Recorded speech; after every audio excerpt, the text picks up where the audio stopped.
Hello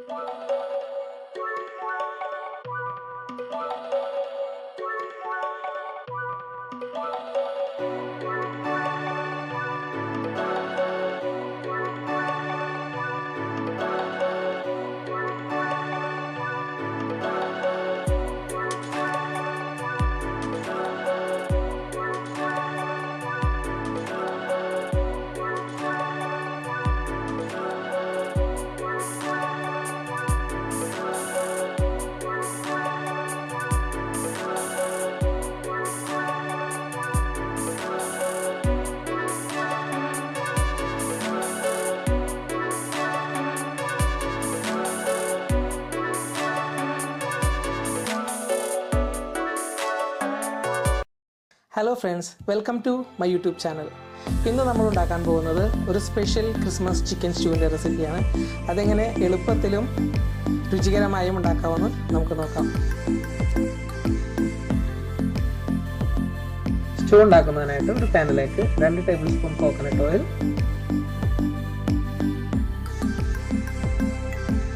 coconut oil നന്നായി ചൂടായി വരുമ്പോൾ അതിലേക്ക് ഒരു പീസ് പട്ട, 3 ബേ ലീഫ്, ഒരു 6 ഏലക്കായ, 6 ഗ്രാമ്പൂ ഇട്ടതിന് ശേഷം നന്നായിട്ട് റോസ്റ്റ് ചെയ്തെടുക്കുക.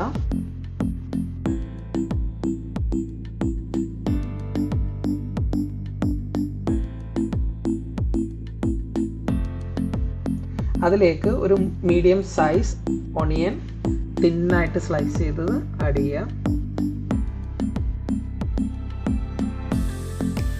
ഒരു 4 ഗ്രീൻ ചില്ലി, ചെറിയ പീസ് ഇഞ്ചി,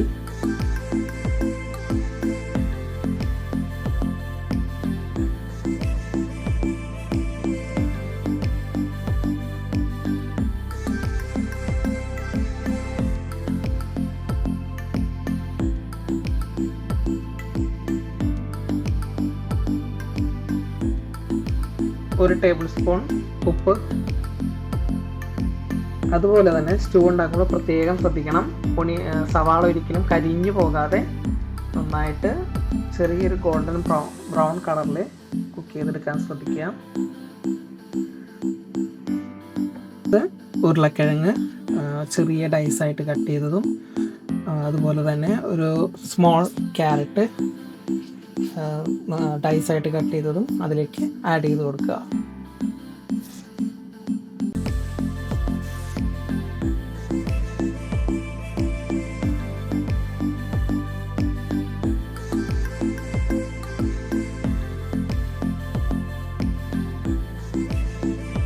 അത് നന്നായിട്ട് ഹാഫ് ടൺ ആയി വരുമ്പോഴത്തേക്കും അതിലേക്ക് ചിക്കൻ നമ്മൾ കട്ട് ചെയ്ത് വെച്ചിരിക്കുന്ന സ്മോൾ ക്യൂബ്സ് ആയിട്ടുള്ള എല്ലോട് കൂടിയ ചിക്കൻ ആഡ് ചെയ്ത് കൊടുക്കുക.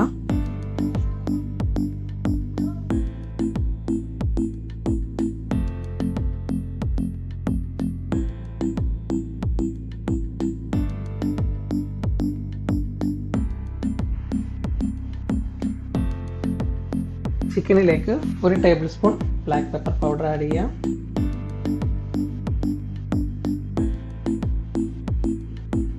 നന്നായിട്ട് മിക്സ് ചെയ്യുക.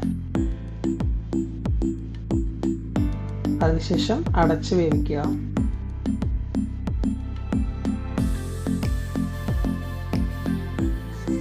ഒരു 15 മിനിറ്റ് അടച്ച് വേവിച്ചതിന് ശേഷം അതിലേക്ക് ആദ്യമായിട്ട് തിന്നായിട്ടുള്ള കോക്കനട്ട് മിൽക്ക് നമുക്ക് ആഡ് ചെയ്യാം.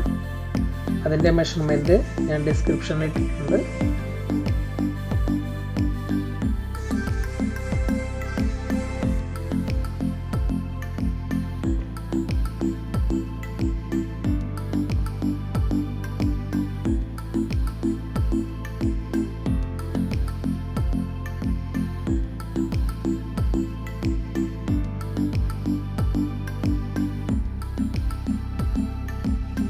ഒരു 10 മിനിറ്റ് കുക്കായി നന്നായിട്ട് തള വന്നു കഴിയുമ്പോൾ അതിലേക്ക് നമുക്ക് തിക്കായിട്ടുള്ള കോക്കനട്ട് മിൽക്ക് ആഡ് ചെയ്യാം.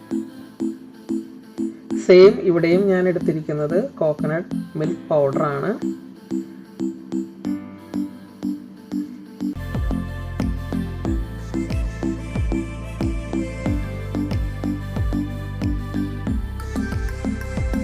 ഒരു 5 മിനിറ്റ് ഹൈ ഫ്ലെയിമിൽ നല്ല തള വന്നു കഴിയുമ്പോൾ ഫ്ലെയിം ഓഫ് ചെയ്യാം.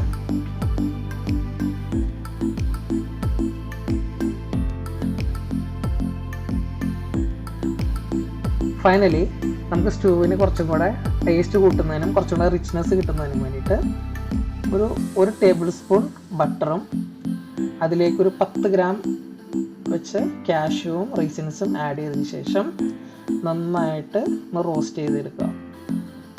പ്രത്യേകം ശ്രദ്ധിക്കുക, ഇത് കരിയരുത്.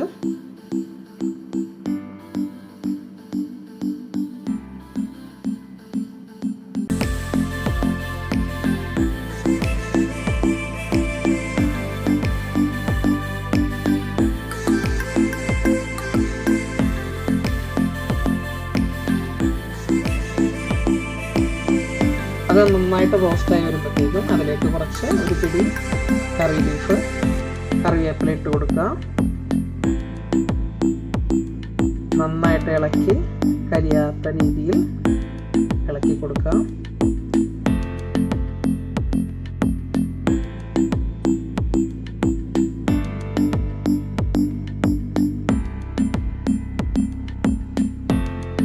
അത് കഴിഞ്ഞ് അതിലേക്ക് 1 table spoon garam masala powder അത് ആഡ് ചെയ്ത് കൊടുത്തതിന് ശേഷം നന്നായിട്ട് മിക്സ് ചെയ്യാം. പ്രത്യേകം ശ്രദ്ധിക്കുക, ഇതൊരിക്കലും കരിഞ്ഞു പോകരുത്. അതുപോലെ തന്നെ ഇതിലേക്ക് നമ്മൾ 1 ടേബിൾ സ്പൂൺ അരിപ്പൊടിയും കൂടി ഇട്ട് കൊടുക്കുകയാണെങ്കിൽ സ്റ്റൂവിന് കുറച്ചും കൂടെ തിക്നെസ് കിട്ടും. അതിനുശേഷം സ്റ്റൂ അതിലേക്ക് ആഡ് ചെയ്ത് കൊടുക്കുക.